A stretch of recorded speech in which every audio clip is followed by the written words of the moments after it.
Guys, अस्सलाम वालेकुम। Welcome back to my YouTube channel. मैं हूं फैज़ान। मेरी एक दोस्त ने मुझसे कुछ दिन पहले एक सवाल किया कि आप इतने मुश्किल हालात में भी खुद को पॉजिटिव कैसे रखती हैं और हर वक्त मुस्कराती रहती हैं। आप एक सिंगल मदर हैं और वर्किंग लेडी हैं और बच्चे का भी साथ है, तो ये तो रूटीन के एक नॉर्मल काम है। उसके अलावा भी इतने बड़े बड़े चैलेंजेस होने के बावजूद भी आप पॉजिटिव होती हैं। तो मैंने उसको जो जवाब दिया वो मेरी ज़िंदगी के कुछ असूल हैं जिनको मैं फॉलो करती हूँ। मुझे लगता है कि अगर हम इन असूलों पर अमल करें तो हमारी ज़िंदगी बहुत ही आसान हो जाती है और हम किसी भी मुश्किल से आसानी से बाहर आ सकते हैं। हम किसी भी मुश्किल से लड़ सकते हैं। हम किसी भी मुश्किल में आसानी से अपने आप को पॉजिटिव रख सकते हैं। आज मैं उसी हवाले से आप लोगों से बात करूंगी। वीडियो में आगे बढ़ने से पहले मेरी आप लोगों से रिक्वेस्ट है कि मेरे चैनल को ज़रूर सब्सक्राइब कीजिए और बेल आइकॉन को भी दबा लें ताकि आने वाली वीडियो का नोटिफिकेशन आपको मिल सके।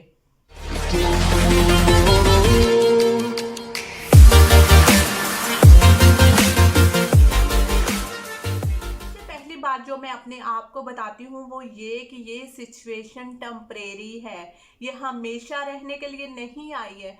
वो इसलिए कि अगर मेरा कल खूबसूरत था और आज किसी वजह से मेरे हालात ख़राब हो गए हैं, तो मैं अपने आप को रुक कर ये ज़रूर बताती हूँ कि अगर कल वाला मेरा खूबसूरत दिन आज नहीं है तो आज वाला बुरा दिन भी कल नहीं होगा।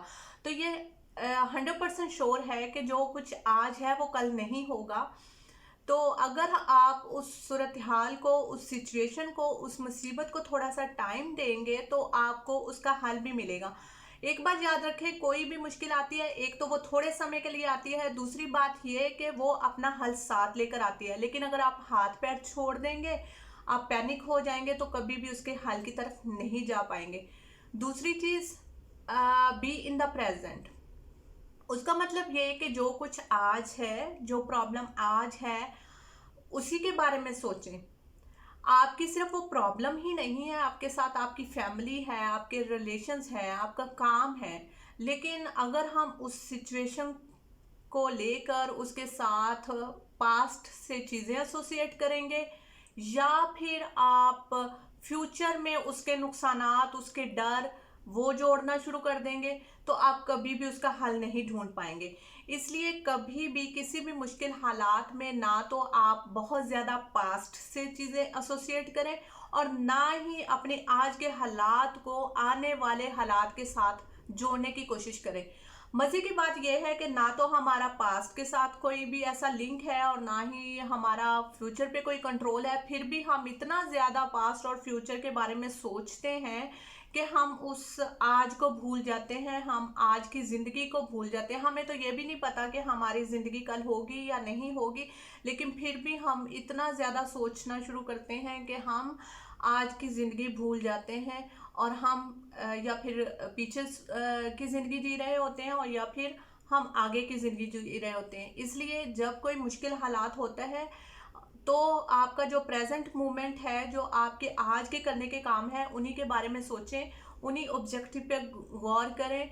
आपके पास्ट में क्या हुआ या फिर आपके फ्यूचर में क्या होगा वो आपके कंट्रोल में नहीं है। उससे अगला पॉइंट जो मैं आप लोगों के साथ शेयर करना चाहती हूँ, अपनी गलतियों को एक्सेप्ट करें। हमारे हालात के अच्छे या बुरे होने में कहीं ना कहीं हमारी जिम्मेदारी होती ही है। हमसे कुछ गलत हुआ होता है जिसकी वजह से हमें बुरे हालात का सामना करना पड़ता है। हम इंसान हैं और हमसे गलतियां हो जाती हैं, लेकिन होता क्या है, जैसे ही कोई मुश्किल हालात आते हैं हम दूसरों पे अपनी गलतियों की जिम्मेदारी डालकर खुद को बरियज़मा कर लेते हैं। मेरी सास की वजह से ये हुआ, हाँ मेरे शौहर की वजह से ये हुआ, मेरे माँ बाप की वजह से ये हुआ, मेरे टीचर की वजह से ये हुआ, सो ऑन। इस तरह से हम अपने लिए कोई ना कोई एक्सक्यूजेस ढूंढ रहे होते हैं। इससे क्या होगा कि हम अपनी गलती पे तो पर्दा डाल लेंगे लेकिन उस गलती को कभी भी सुधार नहीं पाएंगे। अगर हम अपनी गलती को पहचानेंगे नहीं तो हम उसको सुधारेंगे कैसे।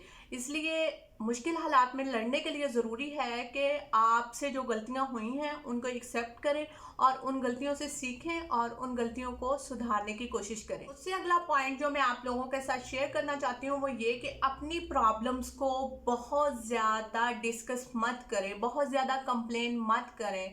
हम नॉर्मली ऐसा ही होता है जब हमें कोई प्रॉब्लम आती है, जब कोई मुश्किल आती है, मैंने अम्मी को फ़ोन मिला दिया, मैंने बहन को फ़ोन मिला दिया, मैंने दोस्त को फ़ोन मिला दिया, मैंने भाई को फ़ोन मिला दिया, मैं जिस किसी को भी बता सकती हूँ मैंने सबको बता दिया कि मेरे साथ ये हुआ, मेरे साथ जुल्म हो रहा है, मेरे साथ ज्यादती हो रही है, ये मेरे साथ ही ऐसा क्यों होता है। अनफॉर्चुनेटली जिस तरह जब हम इस तरह से कर रहे होते हैं तो ऑटोमेटिकली हमारा ब्रेन भी हमें बहुत सारी नेगेटिविटी ही देना शुरू हो जाता है। वो जितनी भी नेगेटिव चीज़ें होती है वो सारी हमें बताना शुरू हो जाता है कि ये भी नेगेटिव है, ये भी गलत है, ये भी सही नहीं है, ये भी ऐसे होता है। तो हम जितना जितना प्रॉब्लम को या जितना जितना उस चीज़ को डिस्कस करते हैं हमें वो प्रॉब्लम उतनी ही बड़ी लगती है। इसलिए जब कोई प्रॉब्लम आती है मैं दूसरों के साथ शेयर नहीं करती हूँ। मेरे चंद एक दोस्त ही हैं जो मेरे बारे में जानते हैं या जिनके साथ मैं मशवरा करना ज़रूरी समझती हूँ। और बहुत ज़्यादा मैं लोगों के साथ बातचीत नहीं करती हूँ क्योंकि ये हज़रत अली का भी कॉल है कि आप प्रॉब्लम को जितना डिस्कस करते हैं वो परेशानी उतनी ही बढ़ती है। इसलिए बेहतर है कि जब आपको कोई मुश्किल हालात का सामना हो तो आप उस प्रॉब्लम को बहुत ज़्यादा लोगों के साथ डिस्कस मत करें। मशवरा करना अच्छी बात है लेकिन मशवरा भी उन लोगों से करें जिन पर आपको एतमाद हो, या फिर वो लोग जो आपको उस प्रॉब्लम का हल निकालने में मदद करेंगे, ना कि आपको उस प्रॉब्लम के साथ जुड़ी और 10 प्रॉब्लम बताना शुरू कर देंगे। इसलिए प्रॉब्लम डिस्कस करते हुए भी ये ध्यान में रखना बहुत ज़रूरी है कि आप किस इंसान से बात कर रहे हैं। प्रॉब्लम को सॉल्व करने की कोशिश कीजिए, प्रॉब्लम सॉल्वर बनने की कोशिश कीजिए। मैंने पहले ही बोला था कि जैसे ही कोई प्रॉब्लम आती है वो अपना हल साथ लेकर आती है। और हम इतना प्रॉब्लम को डिस्कस करते हैं, हम इतना अपने दुखों का रोना रोते हैं कि हम उसके हल को देख नहीं पाते।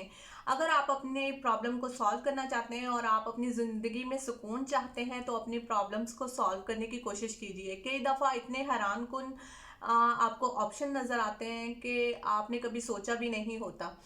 तो आप जैसे ही किसी प्रॉब्लम को सॉल्व करने के लिए ऑप्शंस को देखना शुरू करते हैं तो आपको बहुत सारे ऑप्शन नज़र आएंगे। फिर आप अपने हालात और वाक़यात के हिसाब से अपना डिसीजन ले सकते हैं।